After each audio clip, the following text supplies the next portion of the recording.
क्या लाभ है, तो मेंडल के नियम का तमाम लाभ है। जैसे पहला लाभ है, जो अंडे देने वाली मुर्गियां हैं या जो पशु हैं, जो मवेशी हैं, जो अच्छी मात्रा में दूध देती हैं, अधिक मात्रा में दूध देती हैं, उनके नस्ल में सुधार किया गया। इसी का उपयोग करके उनकी नस्ल में सुधार किया गया।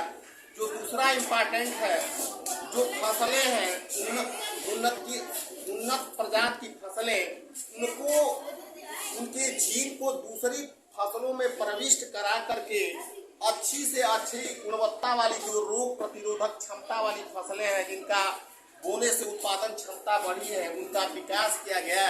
जैसे HD 2967, HD 2967 या सोनारा 65, इसको डॉक्टर प्रभु ने BHU के लैब में तैयार किया। BHU के लैब में तैयार किया। ये गेहूं की प्रजाति है। इसको बोने से अधिक मात्रा में उत्पादन बढ़ा। और तीसरा अहम बात जो सबसे इम्पोर्टेंट है, वह मानव में रोगों को दूर करने के लिए और मानव में सुधार के लिए सुजनकी विज्ञान की स्थापना हुई, सुजनकी विज्ञान की। और इसके अलावा मेंडलिज्म में तमाम टर्म है जिसके बारे में परीक्षा में बहुत आता है। टर्म क्या है? पहला एलील्स आर एलिलोमार्स।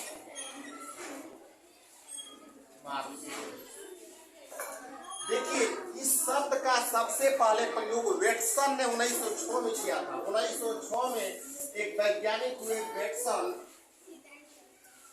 उन्होंने इस शब्द का प्रयोग प्रथम बार किया, एलील्स या एलिलोमार्स का। इसमें होता क्या है, किसी लक्षण के, कोई भी लक्षण है, उस लक्षण के जो तुलनात्मक जीन है, उसी को एलील्स नाम दिया गया। जैसे लंबाई, जैसे कोई भी रंग, कोई भी एक लक्षण, जैसे रंग के लिए आप लाल और सफेद, चूंकि एक दूसरे के एलील्स बोले जाते हैं। ये लाल है और सफेद है, ये दोनों एक ही के रंग के लिए है, इसलिए एक दूसरे के क्या बोले जाते हैं? एलील्स बोले जाते हैं। तो एलील्स या एलिलोमार्स आएगा, बार बार आता है जीन, बार बार आता है जीन। क्या है? देखिए, मेंडल के अनुसार किसी भी जीव का जो लक्षण होता है, उनकी दैहिक कोशिकाओं में उपस्थित एक जोड़ी फैक्टर द्वारा निर्धारित होता है। कोई भी जीव है, उसका निर्धारण उनकी कोशिकाओं में उपस्थित एक जोड़ी फैक्टर के द्वारा होता है। उसी का नाम जीन रखा गया। एक और जीन की परिभाषा है कि वास्तव में जीन DNA की इकाई है, जो किसी भी जीव के लक्षण के प्रकटन के लिए उत्तरदायी है। कोई भी जीव है, उसका लक्षण के लिए क्या प्रकटन है। और नेक्स्ट कभी काल पूछा जाता है कि what is the difference between test cross and by cross. Test cross क्या है, बाय क्रॉस क्या है? टेस्ट क्रॉस और बाय क्रॉस में अंतर। बाय क्रॉस, देखिए, इसमें होता है F1, जो F1 पीढ़ी के संकर हैं, उनका किसी भी पेरेंट से हम क्रॉस करा दें तो उसको हम बाय क्रॉस कहते हैं। और टेस्ट में होता है हमेशा अप्रभावी लक्षण वाले पौधे से उसका क्रॉस कराया जाता है, उसको टेस्ट क्रॉस कहते हैं। उदाहरण के रूप में,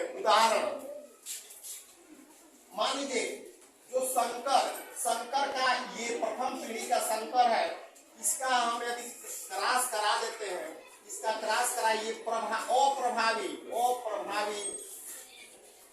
लक्षण वाले जीन से, तो अप्रभावी लक्षण यही है सफेद वाला। इससे आप गुणा करें तो देखेंगे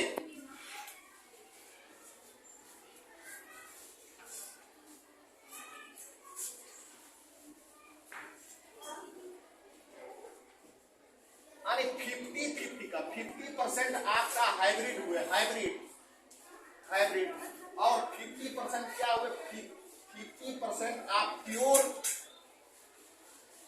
व्हाइट।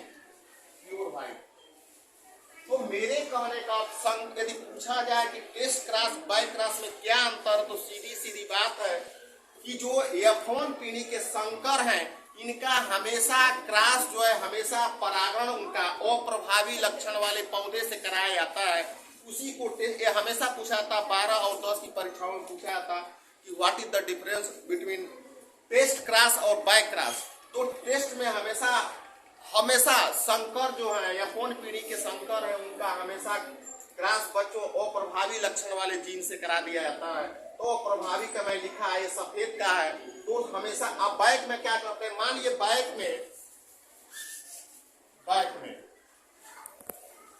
में हमेशा आप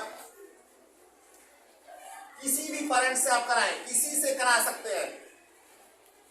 ये संकर हुआ बैक में, मान लीजिए कैपिटल R से जो प्रभावी है उससे आप करा दें, गुणा करिए,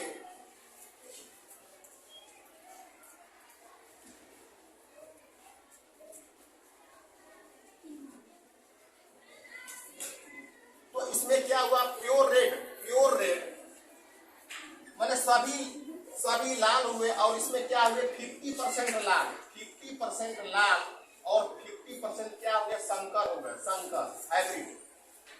तो यही पूछा था कि what is the difference between test cross back cross. सीधी बात है, इसमें कोई भी इसमें डाउट की बात नहीं है कि जो F1 पीढ़ी की जो संकर आए बेटे, उसका हमेशा क्रॉस अप्रभावी लक्षण वाले जीन से करा दिया जाता है। और इसमें किसी से करा सकते हैं, चाहे प्रभावी से कराए या अप्रभावी से कराए, वो बैक हो गया, ये टेस्ट क्रॉस हो गया। इसके बाद जो नेक्स्ट टर्म